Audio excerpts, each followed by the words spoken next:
Good morning. This is my brekkie today. I did 2 eggs, 2 egg whites with nutritional yeast, salt and pepper. And then I have 2 slices of toasted gluten-free 7 ancient grains bread. I think it's the 3 bakers. And I have half of a small avocado sliced onto there with a little bit of extra virgin olive oil on the crust where it's a little bit over toasted. And then I did nutritional yeast, salt and pepper. That was my cat meowing. And he's like really frisky right now.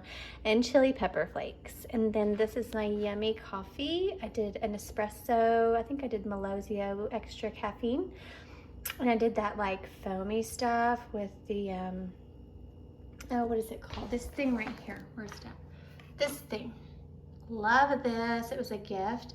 And you could do like hot and cold foam at the bottom here. Oh my gosh. It is amazing. I love it. If you don't want to spend like, too much money on that, then what you could do is get one of these little guys. Or is it this thing? Super cheap but good. You just need batteries. And it just, I'm sure you've seen it. I'm sure you've seen it on YouTube. So much cheaper and easier. My hands are wet. That's a really good one to do. And then I just sprinkled a little bit of pumpkin pie spice. I was kind of wanting something besides cinnamon for a change, and I haven't done this since like November, I guess. And it's delicious, so that's what I'll be having. The creamer I did was just like an oat creamer. Oh my goodness, where is he? I don't know where he is. He is so loud. But this will be my brekkie, and then I'll show you later what I eat. I forgot to film my lunch after the gym, but I had 1/3 cup of this rice, basmati, with Bragg's and toasted sesame seeds. Then I had some yogurt with walnuts. Fun fact, if you get these little baking ones, they're a lot cheaper. And I had some of this and some frozen blueberries and Splenda and protein powder. And I did my usual protein powder. I did 20 grams of protein this time. So that was my after gym meal, and I'll show you the next thing I eat today, which will probably be my dinner. All right, so I'm in the mood for some nachos. So I'm gonna do some chicken nachos. I will take like half a slice and like break it up into little pieces and put it on some chips and microwave it.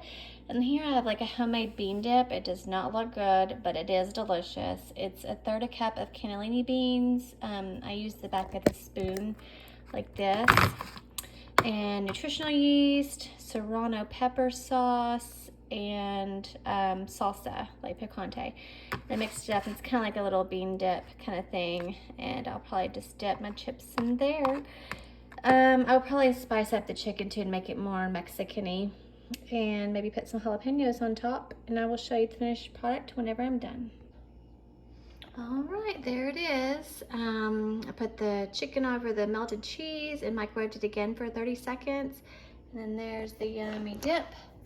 I put a little chili powder on top, and the chicken has chili powder, tahini, which is this, which is delicious. It's like chili, salt, and lime.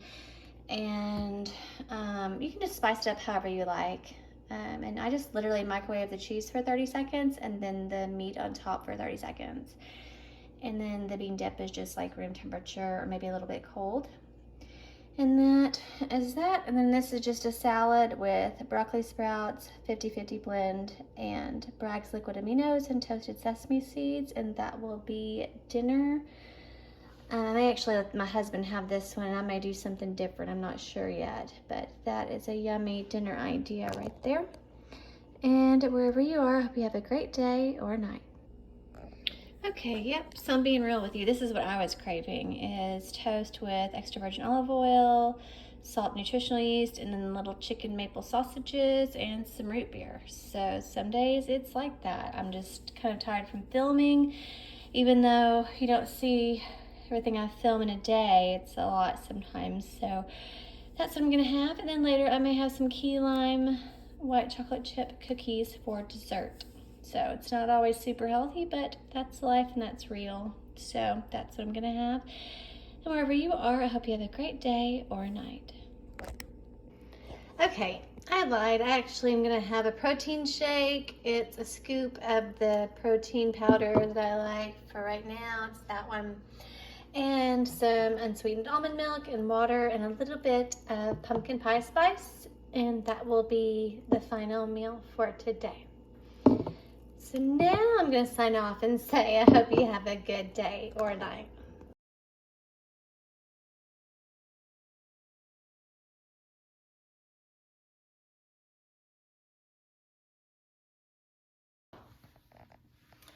All right, so today I'm going to explain about canned goods. They're really good for, a prepper pantry or just a pantry to have as backup food items, like if the power goes out or you have a storm, or you just want to not to run to the store every 5 seconds and spend, $75 every time you go.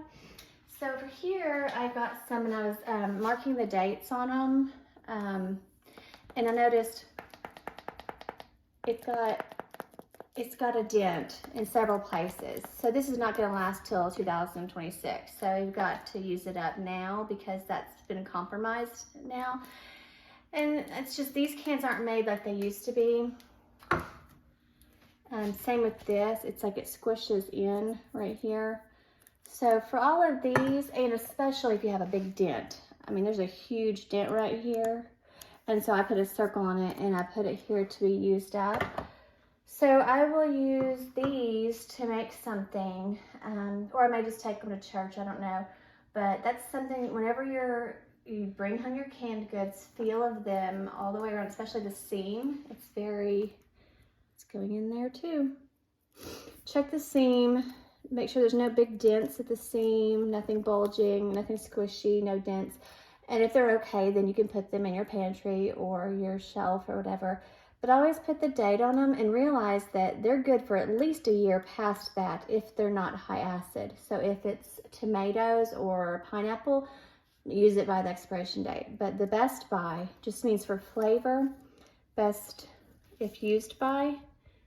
But you can do it up to a year after that. I know that from food banks, that if you volunteer at a food bank, they'll tell you that. So that is just a little quick tip on how to deal with canned goods, and it's always good to just have extra laying around in case somebody else needs it, or if the store's shelves are empty like they were before. I don't know about you, but every single item in our frozen food section was gone except for one bag of lima beans, and all the canned goods were gone, all the rice, all the beans. So in good times, that's when you stock up, right? So that in bad times, you'll have extra. So it's just a little tip to remind you to just be wise, stock up, never hurts to be safe.